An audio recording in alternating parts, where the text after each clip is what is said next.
Jadi kalau Nabi Muhammad stres dalam dakwah, mengalami banyak tekanan, kira-kira hiburannya Nabi Muhammad itu apa, ibu-ibu?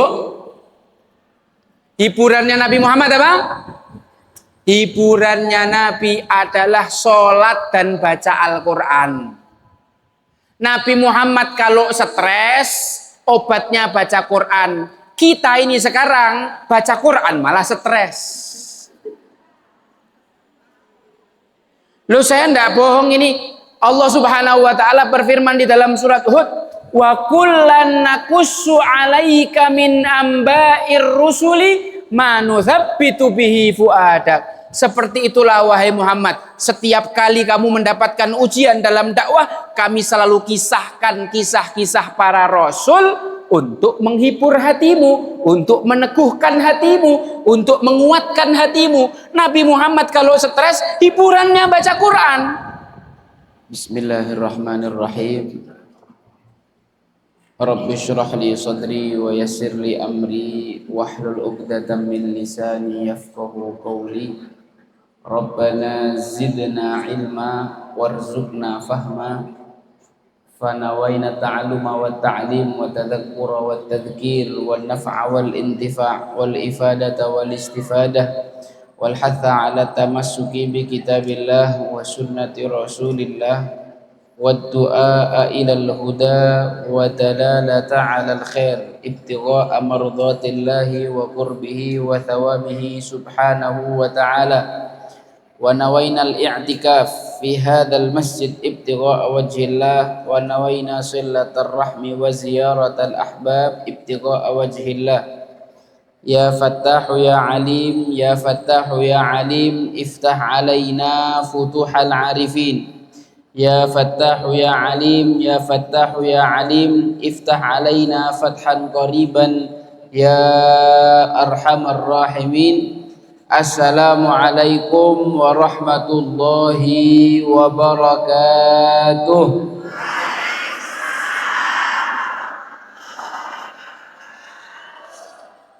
Jawabannya sangat mantap, menunjukkan kalau mayoritas jamaah sudah pada sarapan ya.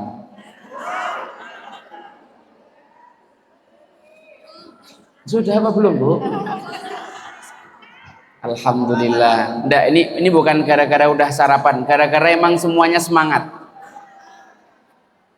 Ini adalah pengajian gabungan ibu-ibu Majelis Taklim se-NTB ya, Paguyuban Muslimah NTB. Semoga semangat kita ini nanti menular kepada saudara-saudara kita yang lain. Yang saya hormati Ibu Gubernur dan DPD dan yang mewakili yang hadir, kemudian Ibu Wali Kota dan yang mewakili, kemudian seluruh organisasi wanita NTB yang hadir maupun terlibat dalam kegiatan ini, kemudian seluruh ibu-ibu Majelis Taklim yang ada di Paguyuban Muslimah NTB yang hadir secara fisik ataupun yang hadir secara hati, insya Allah semuanya dapat berkah yang sama. Kemudian tidak lupa juga di sini ada adik-adik mahasiswa dari berbagai universitas, ada dari Undikma, ada UIN, ada NU, ada UNRAM, ada IKIP, ada Muhammadiyah. Semua insya Allah yang hadir di sini akan mendapatkan cinta dari Nabi Muhammad Sallallahu Alaihi Wasallam. Kita bersyukur dalam majelis yang istimewa ini, Allah Subhanahu Wa Taala mengumpulkan hati kita, meringankan langkah kaki kita, dan juga mempersatukan hati kita. Barang yang paling mahal hari ini adalah ukhuwah. Barang yang paling mahal hari ini adalah persatuan. Barang yang paling mahal hari ini adalah kerukunan. Dan subhanallah, ibu-ibu Paguyuban Muslimah NTB tidak hanya bicara soal persatuan, tapi menjadi contoh tentang persatuan dan kerukunan. Al-Habib Umar bin Muhammad bin Salim bin Hafid dalam rihlahnya kemarin ke Indonesia Beliau hadir di dalam hall Solo. Alhamdulillah pesertanya meludak. Biasanya tahun-tahun yang lalu sekitar 700.000 sampai 1 juta orang. Tahun ini 2 kali lipat yang hadir, sekitar 2 juta lebih pesertanya. Kemudian dilanjutkan ke Jakarta juga demikian, begitu banyak orang yang datang dari seluruh Indonesia, bahkan seluruh dunia untuk ikut meramaikan majelis beliau. Ada satu pesan yang luar biasa yang beliau sampaikan. Pesan itu sangat membekas di hati saya pengen teruskan kepada ibu-ibu. Beliau berpesan, sambil memberikan ilustrasi. Orang itu kalau pingin dekat dengan tokoh, atau dengan ulama, atau dengan habaib, atau dengan artis, itu biasanya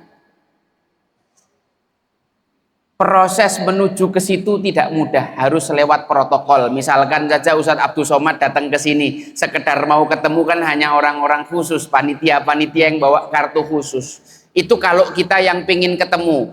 Tapi kalau mereka yang pingin ketemu sama kita, maka urusannya jadi lain. Kita dipanggil masuk ke ruang VVIP, di situ kita bisa berdiskusi dengan mudah. Begitu juga hubungan kita dengan Allah Subhanahu wa Ta'ala. Begitu juga hubungan kita dengan Allah Subhanahu wa Ta'ala. Kalau kita yang pengen dekat kepada Allah, rasa-rasanya proses menuju ke sana itu agak berat gitu ya. Kita butuh istiqomah, hadir majelis ilmu, berusaha memahami dan mengamalkan ilmu. Kemudian beribadah, misalkan untuk sholat, ibu-ibu di sini, kita ini kalau sholat gampang khusyuk apa enggak gampang khusyuk? Kadang-kadang login baru sebentar, logoutnya yang lama kan gitu, keluar masuk, sulit kita khusyuk. Kita memikirkan urusan-urusan yang lain. Jadi untuk mendekat kepada Allah Subhanahu wa Ta'ala terkadang prosesnya berat. Tapi lain cerita kalau Allah yang pingin kenal sama kita. Lain cerita kalau Allah yang pingin dekat sama kita. Lain cerita kalau Allah yang mendekatkan kita.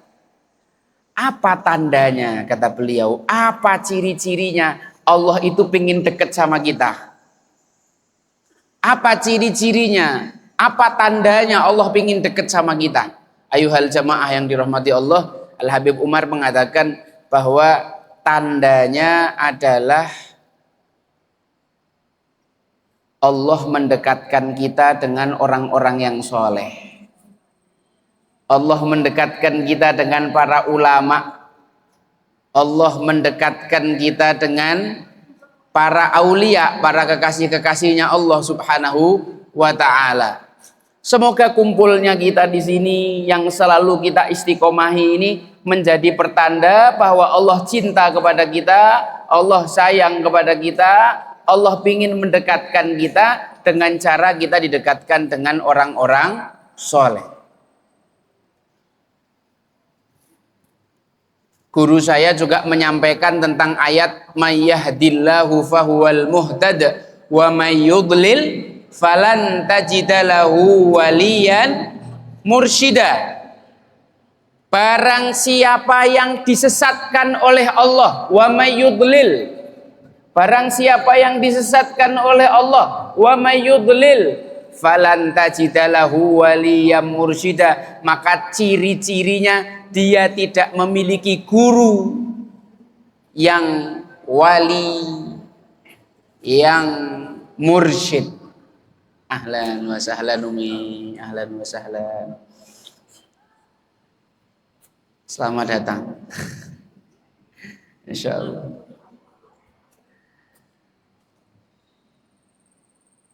Barang siapa yang disesatkan oleh Allah, tandanya dia tidak punya guru yang wali, yang mursyid. Berarti tinggal dibalik logikanya. Siapa yang ingin diberi petunjuk oleh Allah Subhanahu wa Ta'ala, maka ciri-cirinya orang itu memiliki guru. Allah pilihkan untuk dia seorang guru, bukan guru biasa. Guru ini adalah orang yang sangat cinta dengan Allah. Allah pun cinta kepada dia. Ini bukan sembarang guru yang mengajari kita untuk takut kepada Allah Subhanahu wa taala, bukan yang berani bermaksiat kepada Allah. Ini bukan guru yang sekedar kekasih biasa, tapi dia seorang mursyid. Dia adalah seorang yang membimbing kita berjalan menuju Allah Subhanahu wa taala. Semoga kita semua yang duduk di sini adalah orang-orang yang dikehendaki kebaikan dan petunjuk oleh Allah Subhanahu wa taala.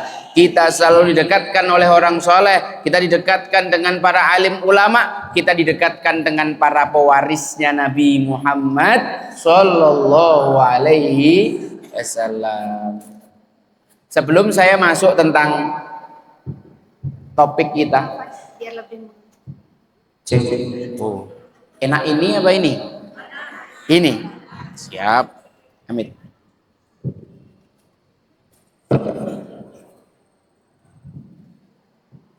Sebelum masuk topik Al-Quran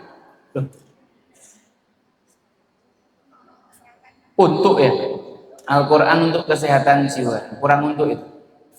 Resep ilahi penyembuh penyakit hati. Insya Allah nanti kita akan bicara sedikit tentang ini.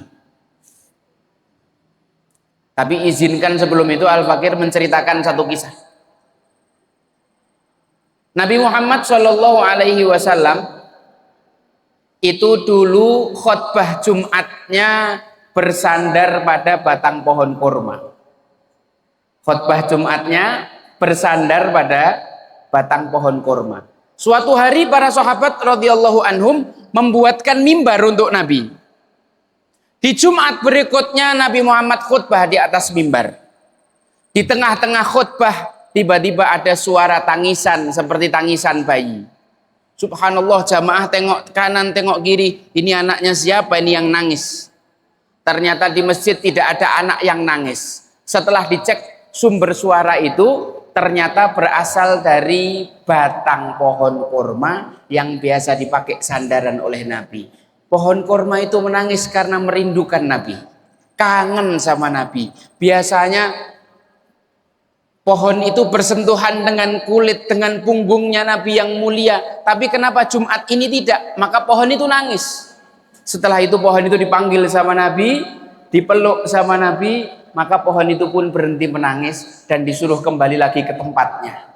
Pelajarannya adalah kalau kita yang diberi Allah akal dan hati tidak menangis, mata kita, hati kita tidak pernah menangis karena merindukan Nabi Muhammad SAW, jangan-jangan hati kita lebih keras daripada batang kurma, jangan-jangan hati kita lebih kering daripada batang pohon kurma. Maka siapapun yang ingin mendapatkan petunjuk dari Al-Quran, salah satu modal penting yang harus dia miliki adalah rasa cinta kepada Nabi Muhammad Sallallahu Alaihi Wasallam.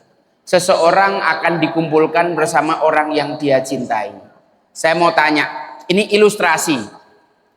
Ada seorang dosen di kampus yang killer, itu. Suatu hari kita disuruh ngerjakan sesuatu sama dia. Kira-kira kita lakukan dengan senang hati atau dengan berat hati? Ada dosen lain yang sangat baik, dicintai oleh mahasiswanya. Semua mahasiswa sayang sama dia karena dia selalu perhatian sama mahasiswanya. Kemudian suatu hari sang dosen memerintahkan sesuatu, dilaksanakan dengan senang hati atau berat hati?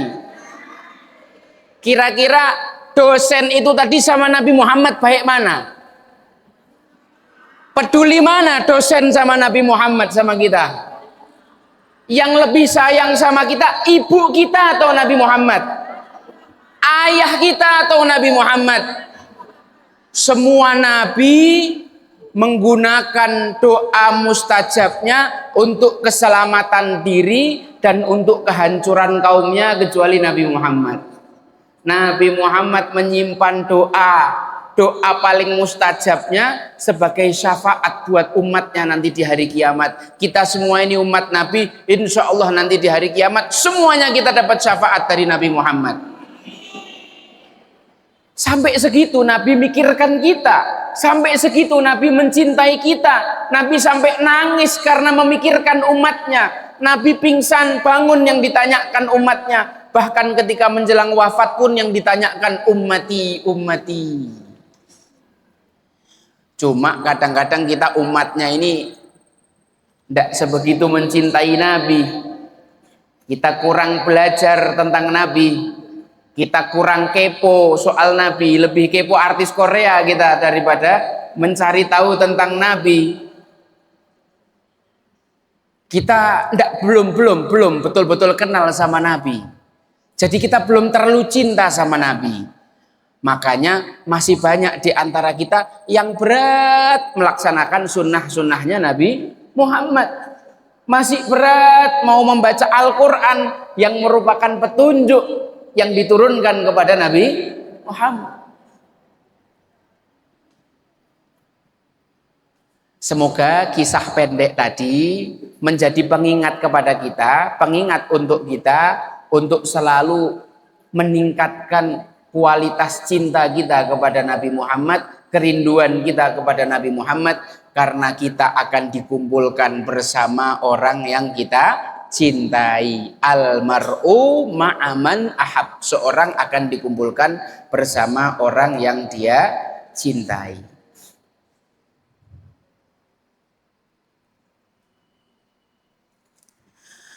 Al-Quran untuk kesehatan jiwa, resep ilahi untuk menyembuhkan hati.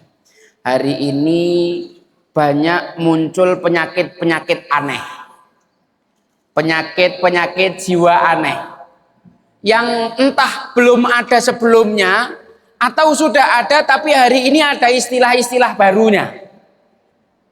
Mental health, ya. Isunya sekarang ini apa penyakitnya, diantaranya apa ya? Penyakit kecemasan, stres, depresi, apa bunuh diri, ODC, dan jenis-jenis penyakit yang lainnya. Sebenarnya para ulama kita sudah lama mendiskusikan tentang penyakit-penyakit hati ini. Kalau kita ngaji kitab tasawuf, misalkan sederhananya kita buka kitab Risalatul Jami'ah di bagian yang terakhir, di bagian ketiga, di situ disebutkan jenis-jenis penyakit hati dan cara mengobatinya. Ada banyak sekali ternyata penyakit-penyakit hati yang berbahaya, bukan cuma kecemasan aja. Sombong itu juga penyakit hati, iri dengki itu juga penyakit hati, riak itu juga penyakit hati. Riak itu kan kalau zaman sekarang bahasanya narsisme gitu ya, ujub gitu. Kemudian penyakit hati hasad, iri dengki, tidak seneng ngelihat orang seneng, suudzon kepada Allah, suudzon kepada manusia. Ketika bermaksiat merasa aman dari makar Allah Subhanahu wa taala, berputus asa dari rahmat Allah. Ini semua adalah penyakit-penyakit hati yang mungkin sedikit banyak ada di dalam hati kita. Sekarang saya mau tanya sama ibu-ibu, saya mau tanya, iblis itu dikeluarkan dari surga karena sombong apa karena zina? Karena riya atau karena mencuri? Karena hasad kepada Nabi Adam atau karena korupsi? Minum khamr bukan? Berarti kesimpulannya penyakit batin sama penyakit dohir ini lebih ngeri mana? Maksiat dohir sama maksiat batin itu lebih ngeri mana? Ada yang bilang, Ustadz saya tidak pernah zina kok, saya tidak pernah selingkuh kok Pak Ustadz, saya tidak pernah minum khamr, saya tidak pernah nyuri, saya tidak pernah korupsi. Tapi naudzubillah min dzalik, mungkin di hati kita ada banyak penyakit-penyakit hati yang kita tidak sadari. Tapi ingat ibu-ibu sekalian yang dirahmati Allah, kemarin ada salah seorang ustadz nasional yang sedang umroh ngirim salah satu foto kaligrafi di Masjid Nabawi. Bunyinya hadis Nabi SAW, syafaati li ahlil kabair min ummati. Sesungguhnya syafaatku aku berikan kepada para pendosa besar dari kalangan umatku. Ana sampaikan, kita semua ini adalah pendosa besar. Kita ini punya banyak penyakit hati. Semoga Allah membimbing kita untuk menghilangkan semua penyakit hati, dan semoga nanti di akhirat kalaupun kita mati dalam keadaan punya penyakit hati, kita layak mendapatkan syafaat dari Nabi Muhammad SAW, karena beliau berjanji, syafaatku untuk para pelaku dosa besar dari kalangan umat. Oke, selain apa sih, kan kadang-kadang penyakit hati ini timbul gara-gara ada sebabnya. Mungkin awalnya gara-gara kita punya masalah, betul apa enggak? Ibu-ibu di sini ada yang punya masalah apa enggak? Jangan-jangan tak ganti pertanyaannya. Ada enggak ibu di sini yang enggak punya masalah sama sekali, ngacung? Dari wajahnya kan udah kelihatan orang-orang ini banyak masalah ya. Banyak masalah, Bu? Sama yang megang mic juga. Loh, semua orang hidup pasti punya masalah. Setiap orang hidup pasti dapat ujian. Cuma kadang-kadang mindset kita ketika menghadapi ujian yang berbeda. Ada yang menganggap ujian itu sebagai beban.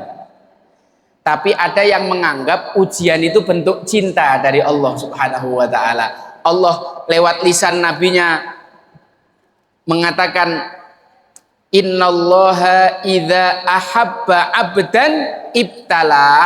Allah itu kalau mencintai seorang hamba, maka hamba itu akan diuji. Pertanyaan saya, siapa orang paling dicintai sama Allah? Para nabi. Yang paling tinggi cintanya adalah Nabi Muhammad Shallallahu Alaihi Wasallam. Sekarang kehidupannya para nabi itu enak apa penuh ujian? Nabi Adam itu ujiannya apa? Dikeluarkan dari surga, anaknya Qabil membunuh saudaranya Habil. Betul apa enggak? Ibu di sini ada enggak yang anaknya membunuh saudaranya? Nabi Nuh dakwah 950 tahun. Pengikutnya cuma 40 orang. Kapalnya Nabi Nuh itu lebih banyak hewan daripada orang. Karena insting hewan yang sehat itu lebih baik daripada akal manusia yang rusak.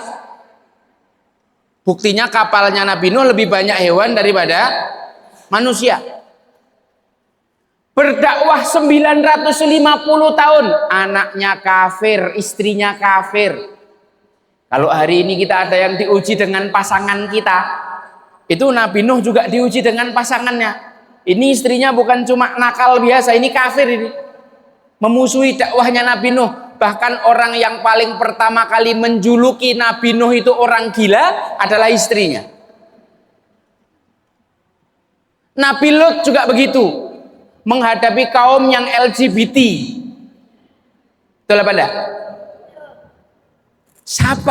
Siapa yang selalu membocorkan informasi kalau di rumahnya Nabi Lut ada tamu laki-laki yang ganteng? Istrinya, ujiannya istrinya. Nabi Ibrahim 80 tahun nunggu supaya punya anak. Betul apa enggak? Sekalinya punya anak, apa perintah Allah? Kok disembelih toh? Suruh ditinggal di padang pasir. Betul apa enggak? Ibunda Hajar sama Nabi Ibrahim disuruh ditinggal di padang. Itu ujian enggak buat Nabi Ibrahim? Berat apa ringan ninggal anak istri di padang pasir? Kalau saya dakwahkan istri saya enggak tak tinggal di padang pasir, di rumah lengkap fasilitasnya, ada AC-nya, itu peralatan-peralatan kebutuhannya lengkap, ada saudara-saudaranya yang nemeni. Ini ditinggal di padang pasir, berat apa enggak? Kalau posisinya Ibunda Hajar sekarang yang jadi istri ditinggal di padang pasir, itu berat apa enggak? Ibunda Hajar mengatakan kepada suaminya, wahai suamiku, kalau ini perintah Allah, maka Allah tidak akan menyia-nyiakanku. Itu kalau Ibunda Hajar mungkin perempuan zaman sekarang itu ngomong, oh dasar suami Bang Thoyib tidak pulang-pulang. 15 tahun loh ditinggal.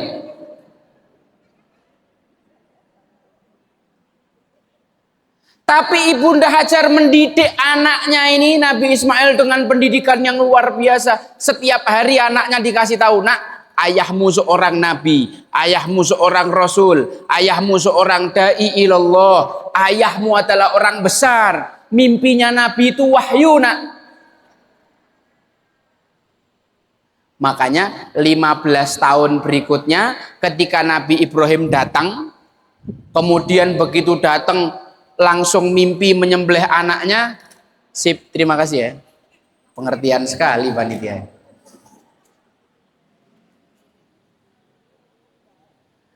Nabi Ibrahim mengatakan kepada anaknya, aku bermimpi menyembelih kamu.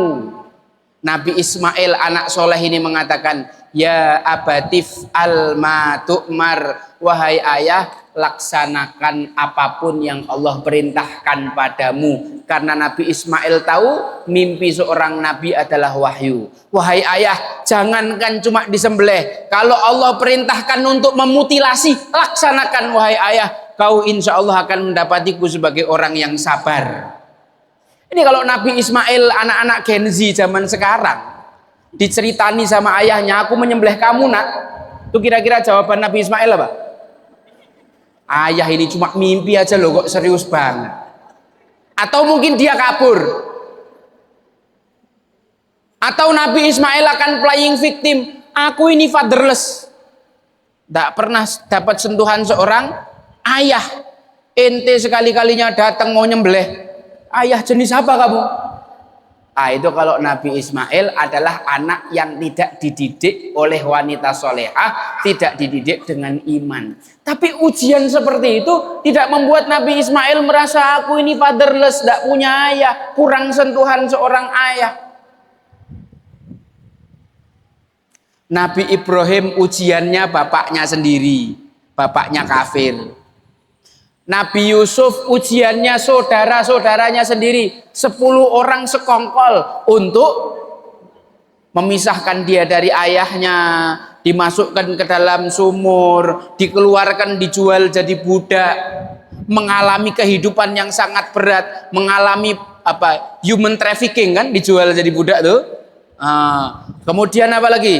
Mengalami pelecehan seksual juga beliau dari majikannya, mau diajak melakukan zina. Kemudian dipenjara, disiksa dan lain sebagainya. Kehidupannya para nabi itu penuh dengan ujian. Jadi kalau hari ini kita mengalami hidup yang penuh ujian, berbahagialah. Tandanya Allah cinta, tandanya kita sedang ada di jalan yang sama dengan jalannya para nabi. Kalau kita hidup justru tidak dapat ujian, situlah kita muhasabah. Loh kenapa? Saya ini maksiat, kok hidup saya enak-enak terus? Saya ini sering bermaksiat sama Allah, baik zahir ataupun batin. Saya sering melanggar, tapi kok hidup saya enak terus, rizki lancar terus. Oh, jangan-jangan ini. Jangan-jangan Allah tidak peduli sama dia. Dia diistidraj, dikasih nikmat, kasih dielu-elu sampai tinggi. Nanti suatu hari ketika dia udah tidak sadar dibanting sama Allah Subhanahu wa ta'ala. Namanya istidraj. Nah, jamaah yang dirahmati Allah Subhanahu wa ta'ala, setiap orang itu pasti punya masalah. Terus kalau kita punya masalah, larinya kemana? Moso. Langsung ke Allah. Nggak cari nomor-nomor kontak dulu, siapa ini pejabat yang bisa tak hubungi? Siapa ini teman yang kaya yang bisa tak pinjemi duit ini? Kalau punya masalah, Allah langsung apa temen dulu? Kalau ibu-ibu paguyuban muslimah NTB, ana yakin langsung Allah Subhanahu wa ta'ala. Punya masalah langsung gelar sajadah, langsung sholat sunat, sholat taubat, sholat hajat, doa, minta istikharah sama Allah Subhanahu wa taala. Itu muslimah NTB, top memang. Kalau yang lain-lain kayaknya enggak banyak yang gitu ya, Bu ya.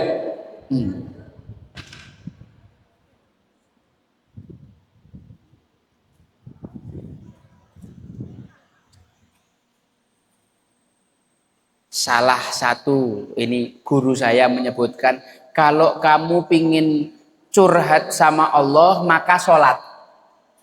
Kalau kamu pingin ngobrol dan diskusi sama Allah maka baca Quran.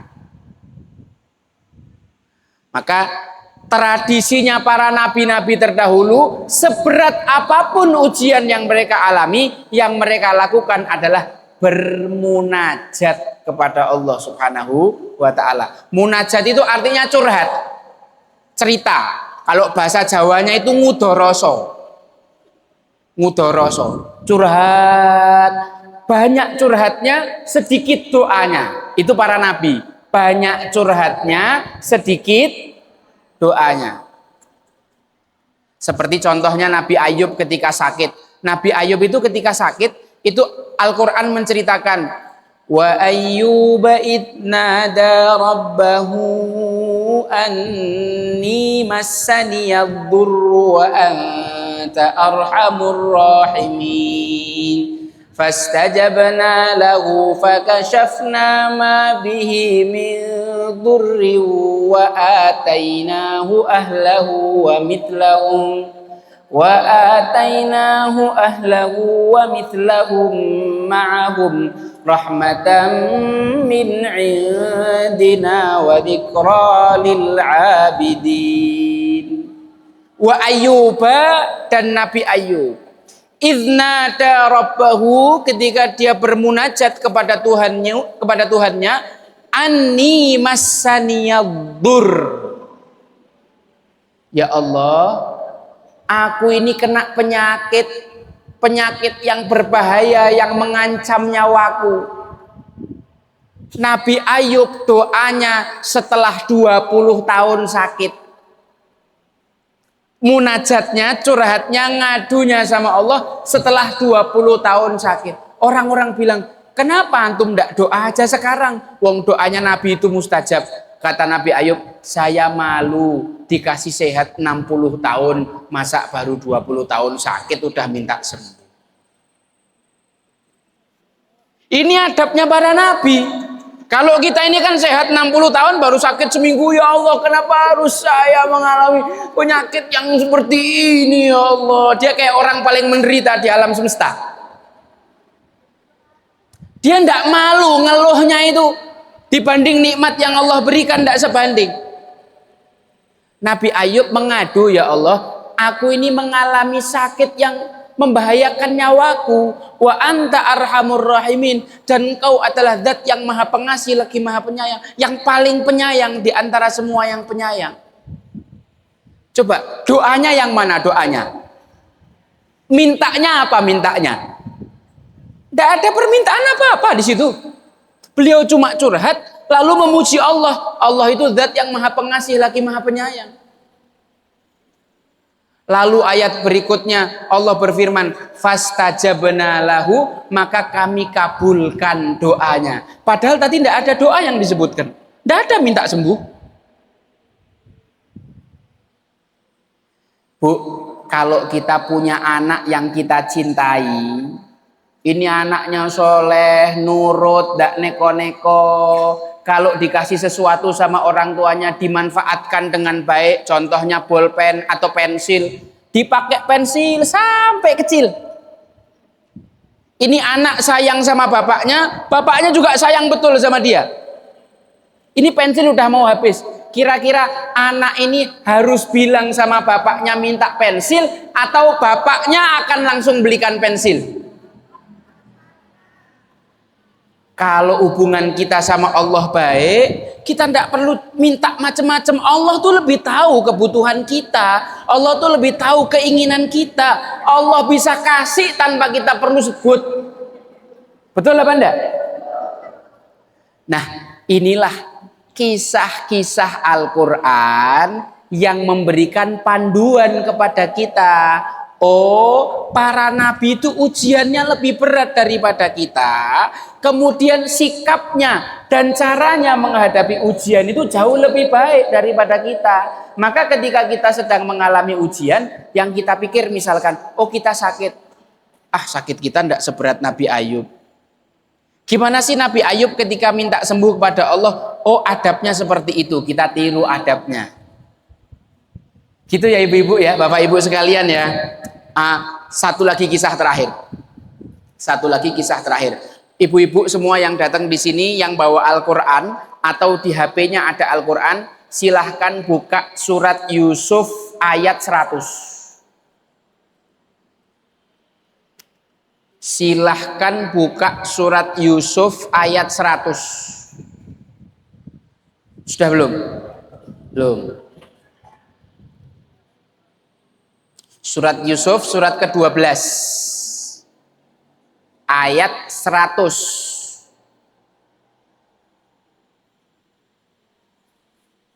A'udzubillahi minasyaitonirrajim. Belum. Belum. Sudah. Wa rafa'a abawaihi 'alal 'arsy wa kharru lahu sujjada.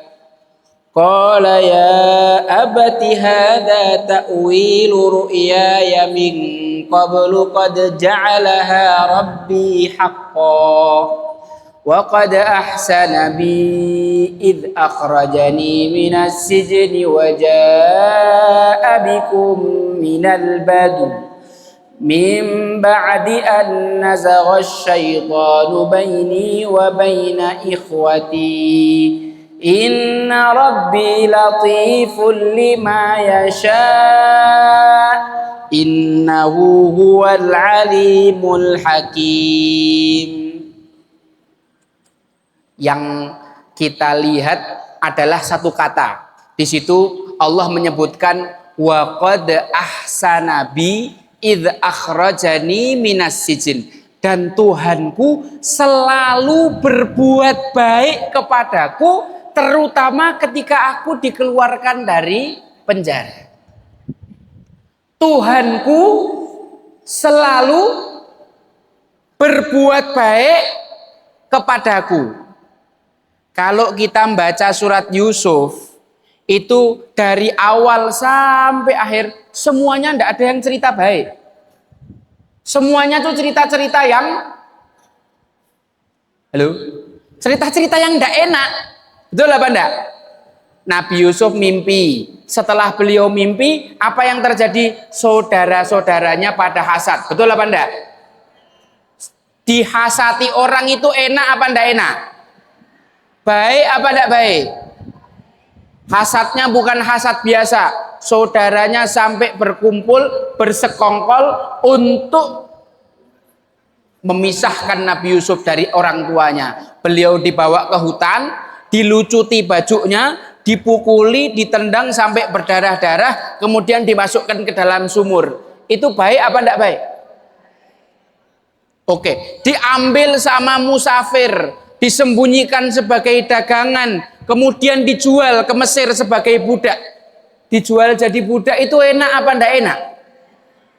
Enak. Masuk kerajaan, baru sebentar majikannya seneng sama dia, terjadilah kasus skandal ya, pelecehan seksual. Ini Zulaikha pingin zina kepada Nabi Yusuf. Karena Nabi Yusuf tidak mau menyerah dengan keinginan Zulaikha, akhirnya beliau difitnah. Beliau dinaikkan bigol, ditali, sambil dipecut dari belakang. Kemudian ada orang yang pakai trompet, pakai apa ya, pakai toa gitulah ya, di belakang berteriak-teriak, ini adalah akibat yang diterima oleh budak yang berani-beraninya menghendaki pelecehan seksual terhadap majikannya. Ini fitnah apa tuduhan ini? Ini memutarbalikkan fakta apa sebenarnya? Memang dari zaman dulu tuh kayak gitu. Sering ada pihak-pihak yang menggunakan media untuk memutarbalikkan fakta demi kepentingan pihak tertentu, walaupun itu merugikan dan mendolimi orang lain. Betul apa enggak? Ini bukan cerita baru, ini dari dulu sudah kayak gitu. Itu hal enak apa enggak? Nabi Yusuf di penjara, setiap hari disiksa. Di penjara bukan cuma setahun, 2 tahun, puluhan tahun. Itu enak apa enggak enak? Begitu Nabi Yusuf dikeluarkan dari penjara, beliau menyampaikan wa qad ahsana bi, dan Tuhanku selalu berbuat baik kepadaku. Kita tanya, yang baik yang mana? Yang baik yang mana?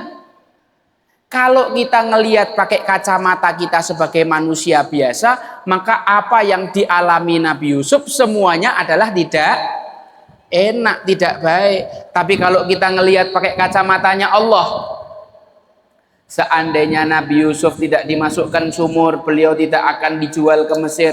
Kalau tidak dijual ke Mesir, beliau tidak akan jadi budak. Kalau tidak jadi budak, tidak akan diambil sama Zulaikha. Kalau tidak dilecehkan, tidak mungkin masuk penjara. Kalau tidak masuk penjara, tidak mungkin menakwilkan mimpi orang di penjara. Kalau tidak menakwilkan mimpi orang di penjara, tidak mungkin menakwilkan mimpi raja. Kalau tidak menakwilkan mimpi raja, tidak mungkin diangkat jadi menteri.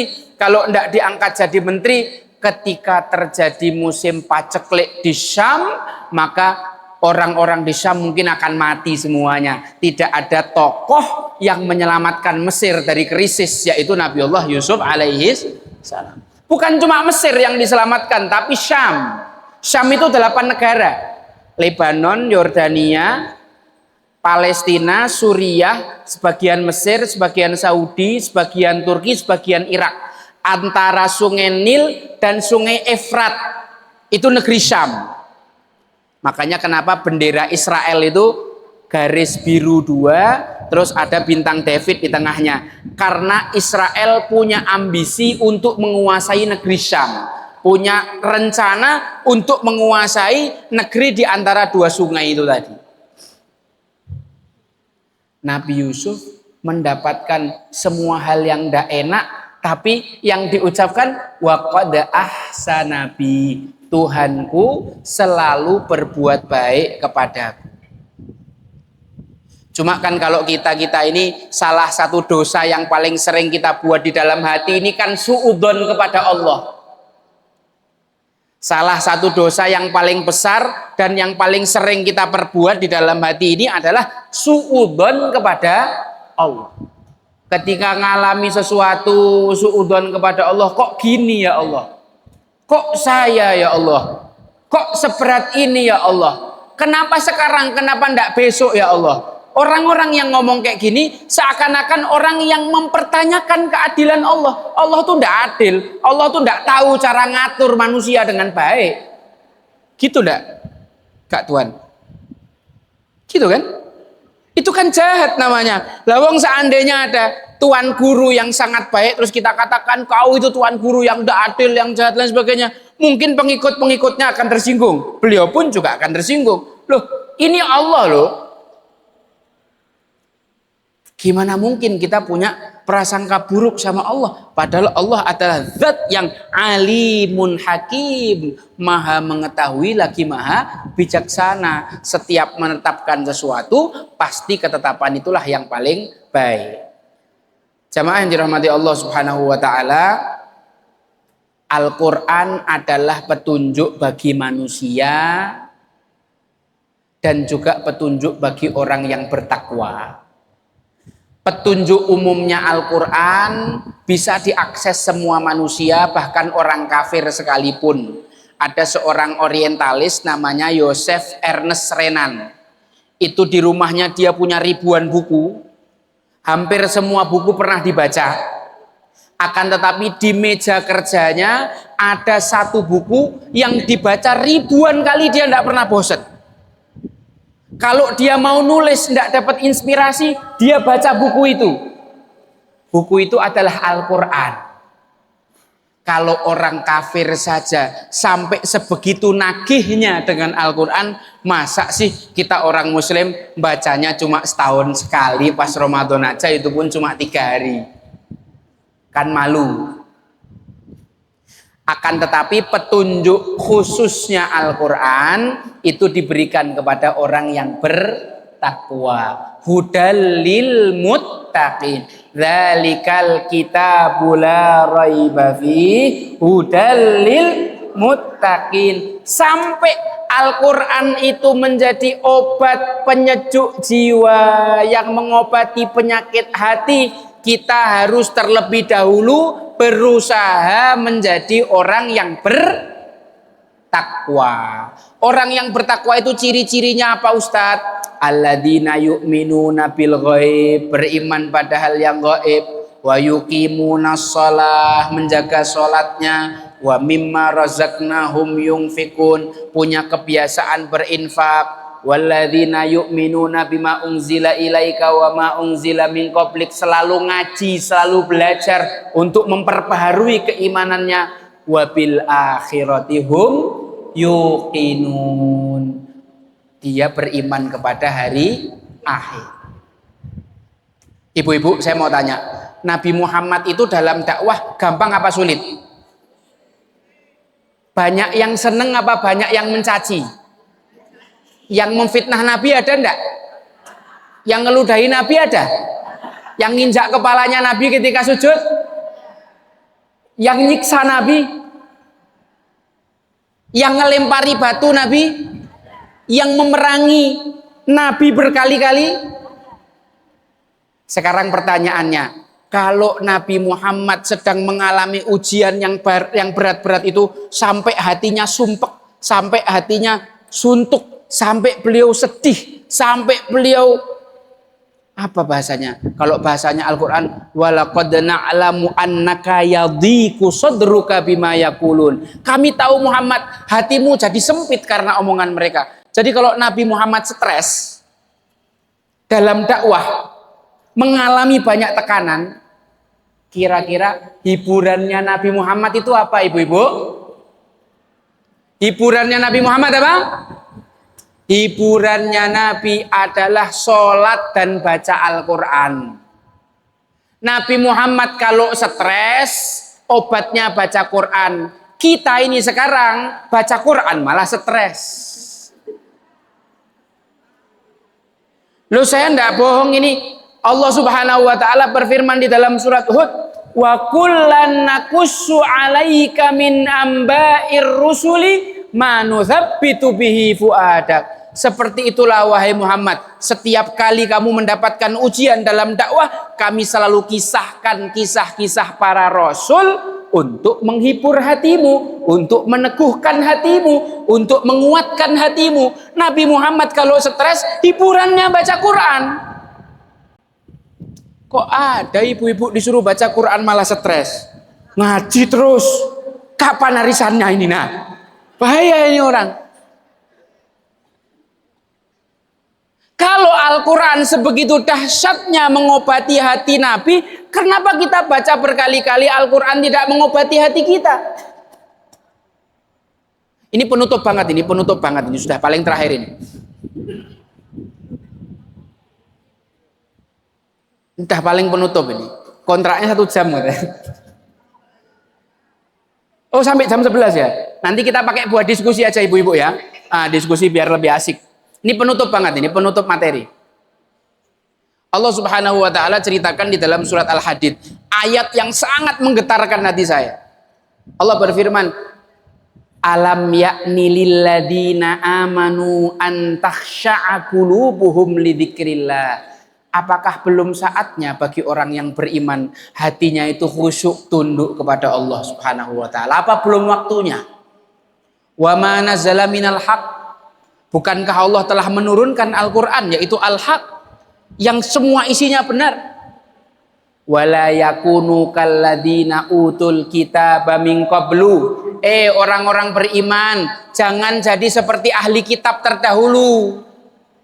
Jangan seperti ahli kitab terdahulu. Memang ahli kitab terdahulu kenapa, Beb? Fatala alaihimul amatu faqasat qulubuhum. Ahli kitab itu orang-orang yang mendapatkan kitab. Mereka belajar Taurat, mereka belajar Injil, mereka mempelajari sampai detail, sampai paham. Tapi justru fahamnya mereka terhadap kitab mereka tidak membuat mereka semakin takut kepada Allah. Yang ada malah mereka mempermainkan isi kitab sesuai dengan hawa nafsunya. Ayat dipakai untuk berfatwa supaya dia dapat keuntungan pribadi. Maka hati mereka mengeras, faqasat qulubuhum wa katsirum minhum fasikun. Hati mereka mengeras dan kebanyakan mereka jadi orang fasik. Ayat berikutnya, i'lamu annallaha yuhyil arda ba'da mautiha. Ketahuilah Allah menghidupkan bumi setelah kematiannya. Setelah bumi itu kering, Allah turunkan hujan untuk menyuburkan kembali bumi yang kering tadi. Ini ayat ini kok antara yang sebelumnya sama setelahnya kayak ndak nyambung. Ini tadi nyuruh khusyuk, ini bicara tentang ahli kitab, tentang ngotak-ngatik ayat, tentang hati yang jadi keras, tentang orang fasik. Tiba-tiba ayat berikutnya bicara tentang hujan. Seakan-akan ayat ini tidak nyambung, padahal tidak ada satupun ayat yang tidak nyambung satu dengan yang lain. Di dalam ilmu tafsir ada namanya ilmul munasabat. Ilmu munasabat ini membahas kesesuaian, ketersambungan antara satu surat dengan surat setelahnya, akhir surat ini dengan awal surat berikutnya, antara satu ayat dengan ayat berikutnya, antara satu maktok dengan maktok berikutnya, nyambung. Loh, nyambungnya di mana? Hati yang keras, kebanyakan jadi orang fasik, kemudian Allah bicara tentang hujan. Di sini letak nyambungnya. Al-Quran dan hujan sama-sama turun dari langit. Sama-sama fungsinya menghidupkan yang mati.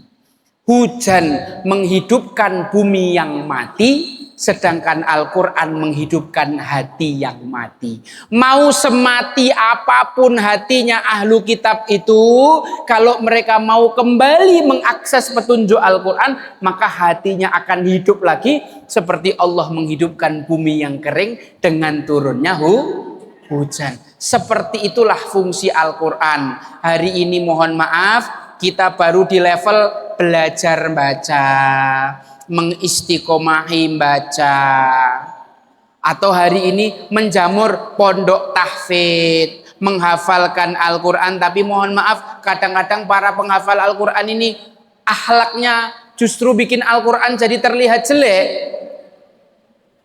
karena sekedar menghafal, tidak menghidupkan hatinya dengan tadabbur. Dan Allah telah memerintahkan, afala yatadabbarunal Qur'an am ala qulubin aqfaluha. Orang yang mau mentadaburi Al-Quran pasti hatinya akan hidup. Orang yang membaca kisah-kisah di dalam Al-Quran pasti dia akan dapat hiburan dalam setiap masalah yang dia hadapi. Semoga kita semua ini merupakan orang-orang yang dapat hidayah, orang-orang yang didekatkan dengan Al-Quran, didekatkan dengan orang soleh, didekatkan dengan para guru.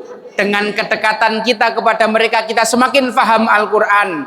Al-Quran menghiasi pikiran kita, Al-Quran menghiasi hati kita, Al-Quran menghiasi adab kita, Al-Quran menghiasi akhlak kita, Al-Quran menjadi penuntun dalam hidup kita. Semoga nanti lahir dari ibu-ibu semua ini generasi-generasi yang seperti disebutkan oleh Ibunda Aisyah, kana khuluquhul Quran, adalah akhlaknya Al-Quran. Baik, demikian saja yang dapat Al-Fakir sampaikan di kesempatan kali ini.